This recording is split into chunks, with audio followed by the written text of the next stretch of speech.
On this grid, we'll start class by drawing as many squares of different sizes as you can.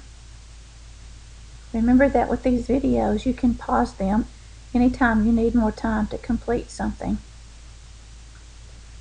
As students come up to draw squares on this grid, they'll write the number of squares that are on the inside of the square, inside that square. So we'll know how many squares are on the inside.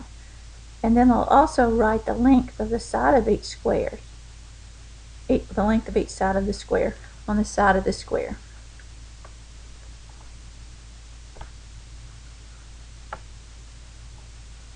After we finish drawing all those squares, think about the figures, think about these figures. How are these figures alike? How are they like the figures that we drew on the previous slide? And then think about how are they different?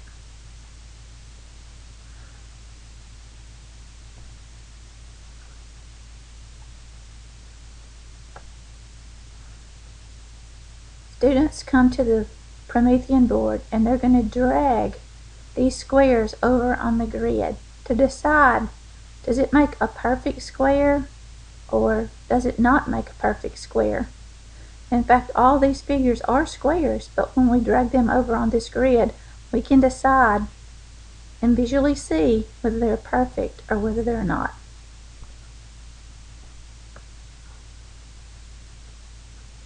This is a standardized test item, one where you would have to do some writing like we'll do with the Common Core Math this year. The square drawn on this geoboard has 1 square unit of area. Which squares with integer areas of 10 or less can be drawn on this geoboard? Students will come to the board and they'll draw squares on this grid to determine which squares with integer areas of 10 or less can be drawn on this geoboard.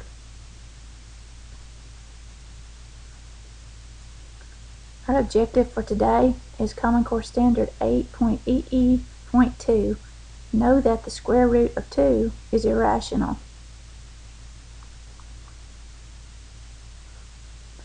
Our essential questions for today are, why is the square root of 2 considered irrational? And what other numbers are irrational?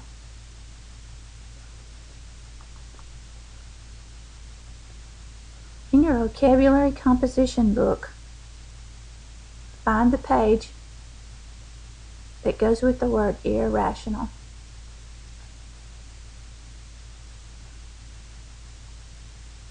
The definition of an irrational number is that it is a non-repeating and a non-terminating decimal.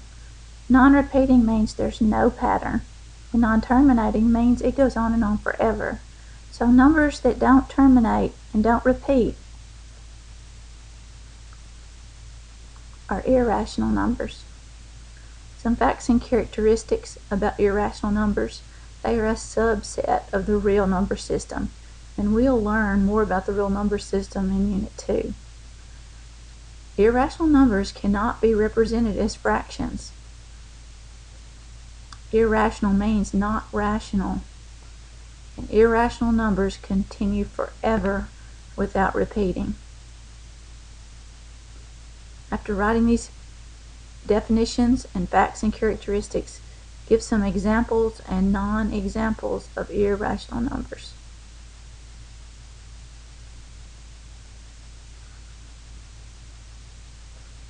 Look at the square root of 2. Its approximation is listed.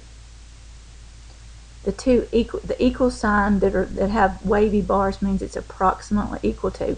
What do you notice about the number below?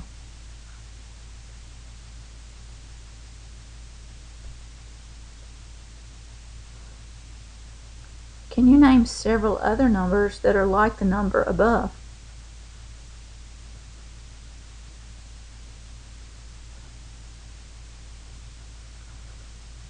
Think about pi. Would pi be rational, meaning it could be represented as a fraction, or would it be irrational, could not be represented as a fraction and a non-terminating, non-repeating decimal, like the square root of 2?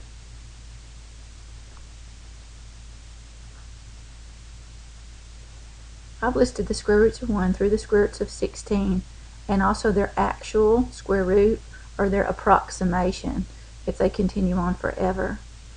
What do the square roots of 1, 4, 9, and 16 have in common according to this chart?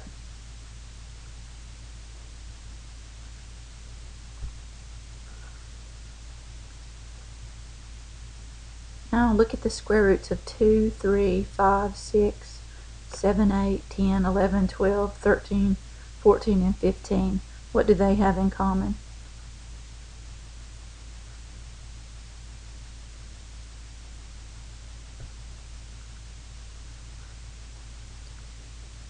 Can you predict the next digits in the calculations of either set of square roots?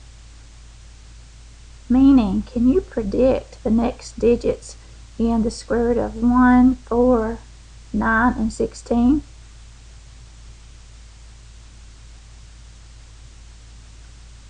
Or can you predict the next digits in the square roots of 2, 3, 5, 6, 7, 8, 10, 11, 12, 13, 14, 15?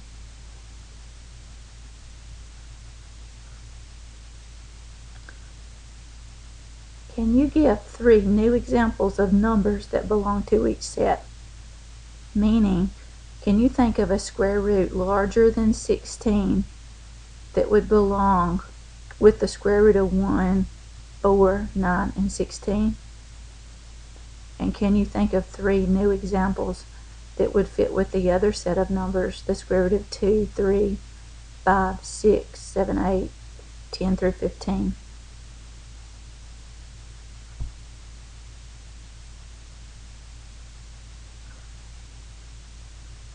I placed those actual square roots where they belong with the rational numbers because they can be represented as fractions.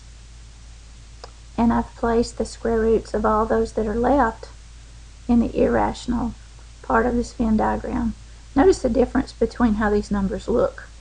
Some square roots are rational and other square roots are irrational.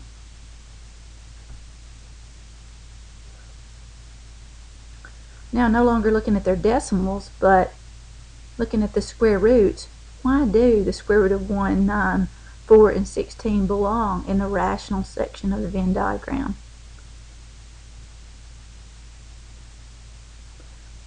Why do the square roots of 2, 15, 6, 13, and all those in the bottom circle of the Venn diagram, why do they belong there?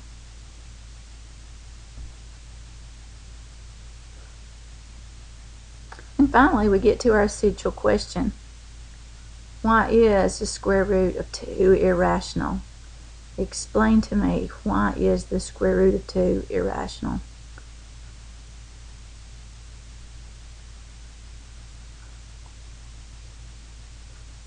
Explain why there are no square roots in this area of overlap of the Venn diagram.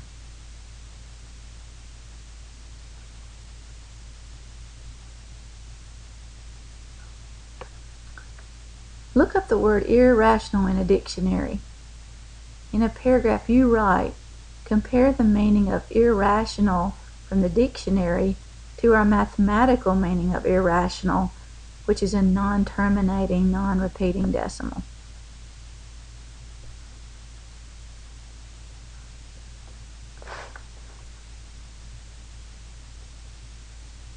On our Promethean board, we will classify numbers as rational or irrational. I'll give you several examples. Students will go to the board and they will decide which part of the chart each of the numbers fit, whether they're terminating, non-terminating, or whether they're non-terminating and non-repeating, and decide if they're rational or irrational.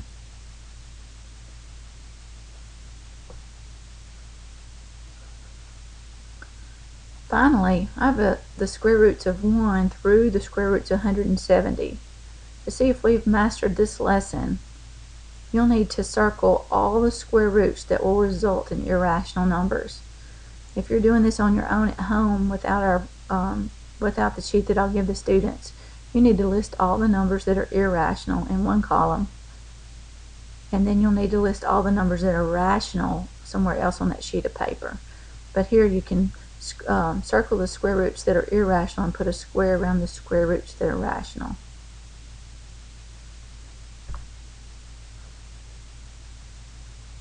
When you finished with your chart, did it appear that there are more rational or irrational numbers?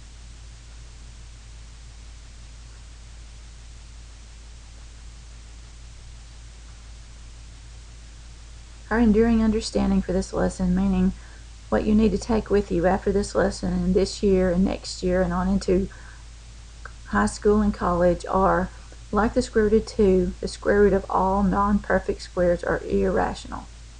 Irrational numbers can be approximated for comparing and ordering them.